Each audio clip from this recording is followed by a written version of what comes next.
Proyek kereta cepat atau WUS yang menelan anggaran negara hingga 120 triliun rupiah kini menuai berbagai masalah. Mulai dari polemik pembayaran utang hingga dugaan korupsi saat proyek WUS dimulai.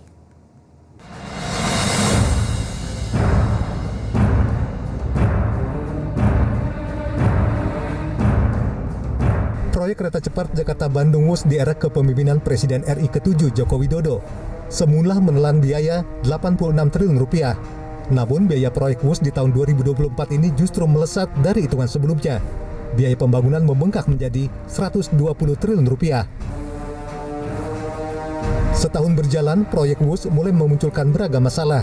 Menteri Keuangan Purbaya Yudisadewa menolak pembayaran cicilan utang kereta cepat WUS dengan menggunakan APBN.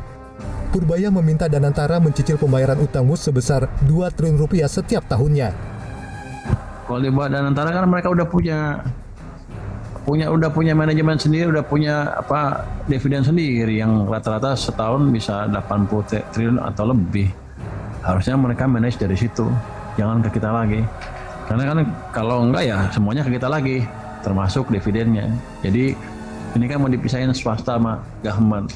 Ya jangan kalau enak swasta, kalau nggak enak government. Saya pikir begitu ya Pak. Posisi saya sekarang, yang saya tahu seperti karena saya belum disusun dengan mereka. Dugaan praktek korupsi saat proyek WUS juga pernah disampaikan mantan Menko Polhukam Mahfud MD. Dia juga bersedia menjadi saksi bila dipanggil oleh KPK. Hak-hak yang diberikan oleh undang-undang bahwa orang tidak wajib melapor. Apalagi kalau kita tahu laporan udah banyak tidak pernah diproses, gitu kan? Udah. Saya kalau dipanggil ya mau menjelaskan aja ini loh yang diketahui dari media gitu. Sumbernya ini, sumbernya lagi ini kan ketemu. Silakan KPK follow up gitu ya.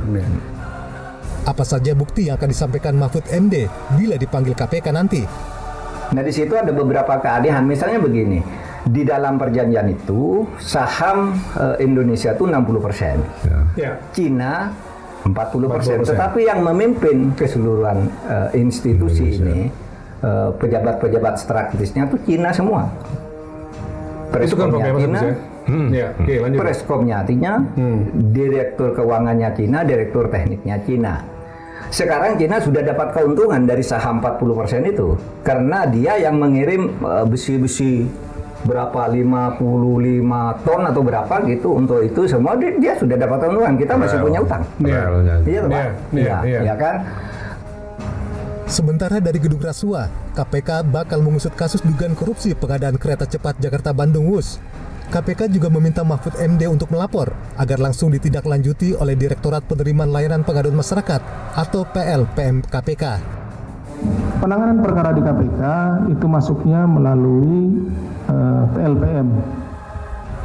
Jadi berbeda nih, ada kedeputian Indah PLPM dengan kita nanti setelah dari PLPM baru masuk ke penyelidikan kan seperti itu, penyelidikan penuntutan dan pengelolaan barang bukti dan isi. Nah hanya saja ingin saya sampaikan kalau itu kan prosesnya gitu ya, jalannya.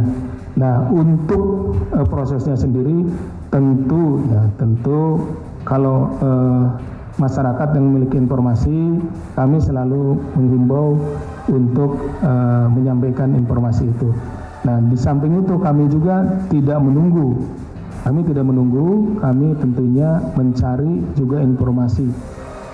Penyidik KPK 2013 hingga 2021, Yudi Purnomo menilai pengusutan dugaan korupsi proyek kereta cepat WUS tidak terlalu kompleks. Penyidik KPK akan melihat dugaan korupsi dari tahap perencanaan, pembiayaan, hingga pengadaan barang. Sebenarnya kan tidak terlalu kompleks, Mbak ya, sederhana karena penyelidik akan melihat dari sisi perencanaan, pembiayaan, pekerjaan, ya termasuk barang-barang yang diserah terimakan dan pengoperasiannya. Jadi hal-hal seperti itulah yang menjadi concern awal penyelidik, karena memang di awal penyelidik itu kan masih meraba-raba ya di mana tindak pidana korupsi yang akan lebih kuat untuk segera ditangani.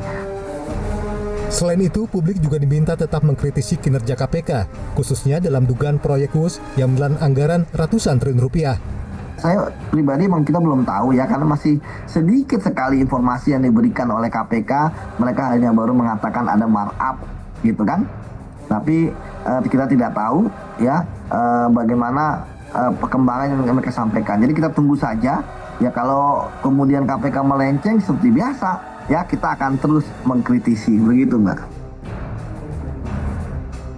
Sejumlah kalangan di tanah air menilai proyek WUS sebagai ambisi yang difasilitasi keputusan politik. Ini karena berdampak kepada beban jangka panjang yang harus ditanggung negara. Tim Liputan, Jawa Post TV, Jakarta.